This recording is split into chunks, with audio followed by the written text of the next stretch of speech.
Hi, Gwendolyn and Adria. Hope you had happy Thanksgivings. Adria, your birthday Christmas caravan looked fantastic. I can't wait to hear all about it. Gwendolyn, hope the grad school prep is going well. So, since it was just Thanksgiving, I wanted to talk a little bit about what I did for Thanksgiving, but mostly talk about things I'm thankful for. This Thanksgiving, I spent the actual Thanksgiving with my dad and my stepmom, and we had a pretty normal day. We went on a walk, we watched some documentaries, we got stuff from the grocery store, tried to before they closed. And then my stepmom made an African groundnut soup, or stew or soup, which I think she made last year for Thanksgiving. It wasn't particularly seasonal or festive, but it was delicious. And it was really cozy to just eat with them, share a meal. I hadn't seen them since like August, thereabouts. So that's one thing I'm grateful for, is having family for now close. Both my dad and my mom or I guess my mom's just moving down the street, but my dad's thinking of moving back to Spokane in the spring. And so it won't be much longer that it's easy enough to just an hour or two bus ride away to him, or that I can necessarily spend Thanksgiving with him. Anyhow, the next day, Friday, I trooped over to my mom's house, and we stagger Thanksgiving because all my siblings are grown up. They are all either married or in long-term relationships. They have other people to visit. And my brother is a chef, so he doesn't usually get days like this off. We were hoping he would, but he was working the Apple Cup.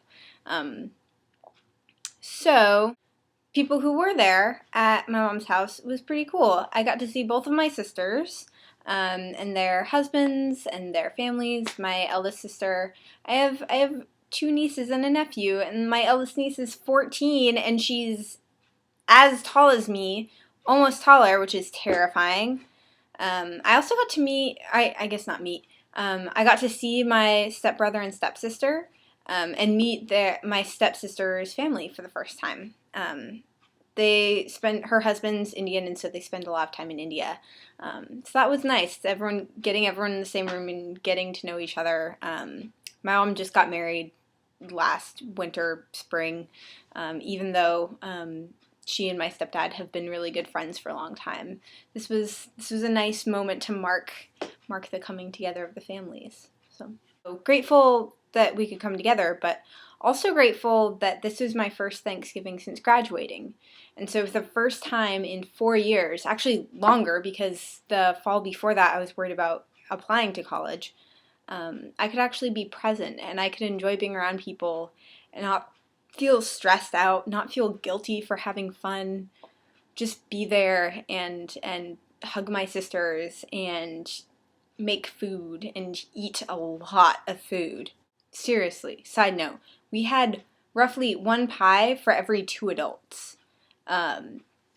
We had 3 pumpkin pies, a blackberry pie, a raspberry pie, and then, actually, my calculations are off because hidden away was a chocolate pecan pie. Also, my mom had made these, they're called Hello Dollies. They're these layered dessert bars. They were so good. It was real nice. And my stepdad made homemade ice cream, Mexican chocolate ice cream, which was amazing. I'm still recovering from all of the food I ate on Friday. Cooking with so many people around was pretty interesting. I've normally darted in and made the green bean casserole, which is like the easiest thing, the thing they dump on me, just empty cans into a casserole dish, you'll be fine. But this year I was like, we need to get this done. Where is this thing? And most of the skilled labor was other people, but I was noticing timelines, and I was just in the kitchen a lot checking on things because I had the mental space and I was nervous about it. And it was weird. It was weird being a fully participating member of Thanksgiving. I ended up being the person who shuffled things around the oven a lot, and the ham with everything else that needed to go in there scraping the top of the oven every time. And so as you got it out, it would like stutter along and the ham juice was just splashing out. And the same thing was happening with the turkey as we're trying to get turkey stuff out to make gravy. So there was meat juice everywhere. It was splashing on the ground, and my sister's dog was like coming up and trying to lick it, and my mom's coming up and trying to Swiffer it, and we're trying to get the dog away from the Swiffer liquid. It was madness. And I'm not sure how much I've mentioned to you guys about this, but my mom's had some health problems in the last few years. Her back has been terrible. She has had multiple surgeries. She hasn't been able to wear pants for the past few years just because it rubs up against the part of her back where the nerves are all messed up, and she's had surgery. And so one little big thing that I'm grateful for is that my mom was wearing pants this Thanksgiving, and she was walking around and interacting. She's gotten off some of the worst meds that she was on, and it feels like she's back after a couple of years of really weird, often heartbreaking and hopeless feelings at these family events. It felt like this weird, wonderful blast from the past. So that was my big thing for Thanksgiving. But it was a really great weekend to get to see them all. I'm grateful for that. I'm grateful for my jobs, that I get to do things where I feel like I'm growing and I feel like I'm doing something meaningful. And I get to work with Francis, with Jack and Danny, with old friends, with people I get along with and I really respect. I'm grateful that it puts a shelter over my head, that I have enough food, that even though I actually have no control over the thermostat, I'm reasonably warm. Like, I'm not in danger of freezing.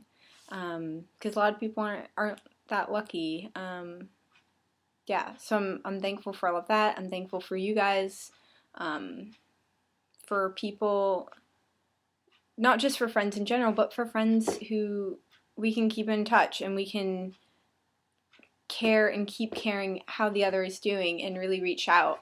And I'm grateful for small things. I'm grateful for discovering that I had earned a mostly free book at Open Books, and that I got this poetry book, Bad, for like $2 or $3. Decaf hazelnut coffee. People are under no obligation to make decaf coffee to begin with. I recognize that it's an unreasonable thing to drink. But then that they also are like, all these delicious coffees that smell like other delicious things, you get some as well. Like, I'm grateful for that. I am grateful for a Tupperware set where, taking stock now, all of my Tupperware has a lid. I have all my Tupperware is all matched up. Boom. When does that ever happen? I want to mark this moment in my life and be appreciative of it. Yeah, I think now I'm just getting silly. So I'll pass it off along to you guys. See you next week. I hope you're well. Bye.